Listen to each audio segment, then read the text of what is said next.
ಹಳೆಯ ಚಿನ್ನದ ಒಡವೆನ ಅಧಿಕ ಬೆಲೆಗೆ ಮಾರಬೇಕೆ? ಅಂದ್ರೆ ಆಟಿಕಾಗೆ ಕಾಲ್ ಮಾಡಿ 8880 ಅಟ್ಟಿಕಾ ಗೋಲ್ಡ್ ಕಂಪನಿ.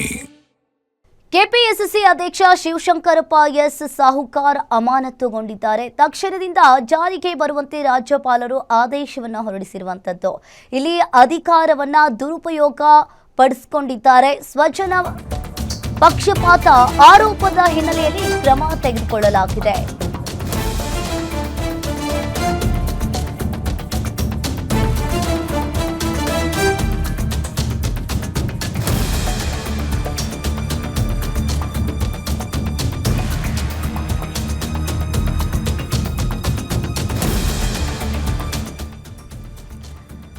ಇನ್ನು ಈಗಾಗಲೇ ತಕ್ಷಣದಿಂದ ಜಾರಿಗೆ ಬರುವಂತೆ ರಾಜ್ಯಪಾಲರು ಕೂಡ ಆದೇಶವನ್ನ ಹೊರಡಿಸಿದ್ದಾರೆ. ಅಧಿಕಾರ ದುರುಪಯೋಗ ಹಾಗೂ ಸ್ವಜನ ಪಕ್ಷಪಾತ ಆರೋಪದ ಹಿನ್ನೆಲೆಯಲ್ಲಿ ಕ್ರಮ ತೆಗೆದುಕೊಳ್ಳಲಾಗಿದೆ.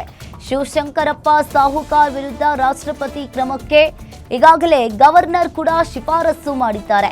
ಸಂವಿಧಾನದ ವಿಧಿ 317(1) ಅಡಿಯಲ್ಲಿ ಸುಪ್ರೀಂ ಕೋರ್ಟ್ ತನಿಖೆಗೆ ಶಿಫಾರಸನ್ನ ಮಾಡಿರುವಂತದ್ದು. ಇಲ್ಲಿ ಇಬ್ಬರು ಪುತ್ರಿಯರಿಗೆ ಕಾನೂನು ಬಾಹಿರ ಲಾಭವನ್ನ ಕಲ್ಪಿಸಿದ ಆರೋಪ. ಕೈಗಾರಿಕಾ ವಿಸ್ತರಣಾ ಅಧಿಕಾರಿ ನೇಮಕಾತಿಯಲ್ಲಿ ಅಧಿಕಾರವನ್ನ ದುರುಪಯೋಗವನ್ನ ಮಾಡಿಕೊಂಡಿರುವ ಆರೋಪ ಕೇಳಿಬಂದಿದೆ. ಮಾಹಿತಿಯನ್ನ ಮರೆಮಾಚಿ ಸ್ವಜನ ಪಕ್ಷಪಾತ ತೋರಿದರೆ ಎಂಬ ಗಂಭೀರವಾದ ಆರೋಪ ಅವರ ಮೇಲೆ ಕೇಳಿಬಂದಿರುವಂತದ್ದು. ಕುಟುಂಬದ ವಾರ್ಷಿಕ ಆದಾಯ 40,000 ಅಂತ ಹೇಳಿ ಪ್ರಮಾಣ ಪತ್ರವನ್ನ ಪಡೆದ ಆರೋಪ ಕೇಳಿಬಂದಿದೆ. ಹಾಗೆ ಸರ್ಕಾರಿ ಆದೇಶವನ್ನ ಉಲ್ಲಂಘಿಸಿ ಮೀಸಲಾತಿ ಲಾಭವನ್ನ ಪಡೆಯಲು ಯತ್ನಿಸಿದ್ದಾರೆ. ನಿಷ್ಪಕ್ಷಪಾತ ತನಿಖೆಗಾಗಿ ಅಧ್ಯಕ್ಷರನ್ನ ಅಮಾನತುಗೊಳಿಸಿದ ರಾಜ್ಯಪಾಲರು ರಾಷ್ಟ್ರಪತಿಗಳ ಮುಂದಿನ ಆದೇಶದವರೆಗೆ ಅಮಾನತು ಕೂಡ ಮುಂದುವರಿಕೆಯಾಗುತ್ತೆ. ಇನ್ನು ಕೆಪಿಎಸ್ಸಿ ಹಿರಿಯ ಸದಸ್ಯರಿಗೆ ಹಂಗಾಮಿ ಅಧ್ಯಕ್ಷರ ಜವಾಬ್ದಾರಿಯನ್ನ ಕೊಟ್ಟಿದ್ದಾರೆ. ಕೆಪಿಎಸ್ಸಿ ವಿಶ್ವಾಸಾರ್ಹತೆ ಕಾಪಾಡಲು ಇಲ್ಲಿ ರಾಜ್ಯಪಾಲರು ಮಹತ್ವದ ಕ್ರಮವನ್ನ ತೆಗೆದುಕೊಳ್ಳಲಾಗಿದೆ.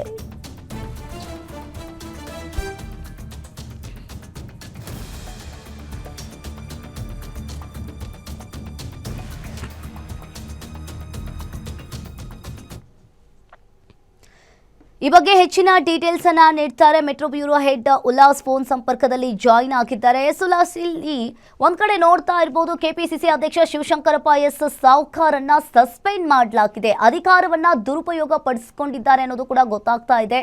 ಏನಿದೆ ಇದ್ರ ಬಗ್ಗೆ ಹೆಚ್ಚಿನ ಡೀಟೇಲ್ಸ್?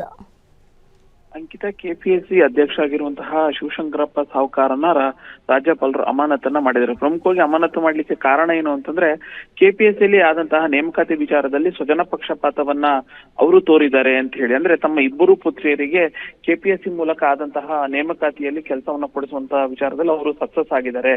ಅಂದ್ರೆ ಒಂದು ಸ್ವಜನ ಪಕ್ಷಪಾತ, ಮತ್ತೊಂದು ಅಧಿಕಾರ ದುರುಪಯೋಗ, ಈ ಎರಡು ಪ್ರಮುಖವಾದಂತಹ ಕಾರಣಗಳನ್ನ ನೀಡಿ ರಾಜ್ಯಪಾಲರು ಸಾಹುಕಾರನನ್ನ ಅಮಾನತು ಮಾಡಿದ್ದಾರೆ. ಹಾಗೇನೆ ಅವರ ವಿರುದ್ಧ ಕೆಪಿಸಿ ಅಧ್ಯಕ್ಷರಾಗಿದ್ದಂತಹ ಸಾಹುಕಾರ್ ವಿರುದ್ಧ ಸಂವಿಧಾನದ 317(1) ಅಡಿಯಲ್ಲಿ ಕ್ರಮವನ್ನ ಕೈಗೊಳ್ಳಬೇಕು ಅಂತ ಹೇಳಿ ರಾಷ್ಟ್ರಪತಿ ಅವರಿಗೂ ಕೂಡ ಅವರು ಮನವಿಯನ್ನ ಮಾಡ್ಕೊಂಡಿದ್ದಾರೆ.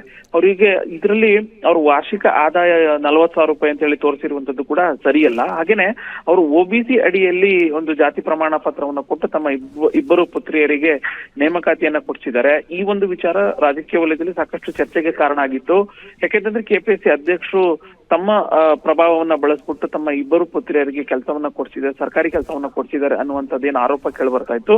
ಈ ಕುರಿತಂತೆ ಕ್ರಮ ಕೈಗೊಳ್ಳಬೇಕು ಅಂತೇಳಿ ರಾಜ್ಯಪಾಲರಿಗೆ ಮನವಿಯನ್ನು ಕೂಡ ಮಾಡಲಾಗಿತ್ತು. ಆ ಒಂದು ಮನವಿ ಆಧಾರದ ಮೇಲೆ ರಾಜ್ಯ ಮುಖ್ಯ ಕಾರ್ಯದರ್ಶಿಗೆ ತಾವರ್ಚಂದ್ ಗೆಹ್ಲೋಟ್ ಒಂದು ಸೂಚನೆಯನ್ನ ಕೊಟ್ಟಿದ್ರು. ಕೆಪಿಎಸ್ಸಿ ನೇಮಕಾತಿ ವಿಚಾರದಲ್ಲಿ ಆದಂತಹ ಒಂದಷ್ಟು ದಾಖಲೆಗಳನ್ನ ಕೊಡಿ ಅನ್ನುವಂತಹ ಒಂದು ಸೂಚನೆಯನ್ನ ಕೊಟ್ಟಿದ್ರು. ಅದರ ಆಧಾರದ ಮೇಲೆ ಸರ್ಕಾರದಿಂದ ಬಂದಂತಹ ವರದಿಗಳನ್ನ ಆಧರಿಸಿ ರಾಜ್ಯಪಾಲರು ಈ ರೀತಿಯಾದಂತಹ ಒಂದು ಶಿಫಾರಸನ್ನ ಮಾಡಿದ್ದಾರೆ. ಅಂದ್ರೆ ಎಲ್ಲೋ ಒಂದ್ ಕಡೆ ಕೆಪಿಎಸ್ಸಿಯಲ್ಲಿ ಭ್ರಷ್ಟಾಚಾರ ಆಗ್ತಾ ಇದೆ, ಇದಕ್ಕೆ ಒಂದಷ್ಟು ಅಲ್ಲಿರುವಂತಹ ಆಡಳಿತ ವರ್ಗನೇ ಸಪೋರ್ಟ್ ಮಾಡ್ತಾ ಇದೆ ಅನ್ನುವಂತ ಆರೋಪ ಏನ್ ಕೇಳಿ ಬರ್ತಾ ಇತ್ತು. ಈಗ ಅದು ಸಾಕ್ಷಿ ಸಮೇತ ಸಾಬೀತಾಗಿರುವಂತದ್ದು. ಅಂಕಿತಾ, ಥ್ಯಾಂಕ್ ಯು ಉಲ್ಲಾಸ್ ನಿಮ್ಮೆಲ್ಲ ಮಾಹಿತಿಗೆ.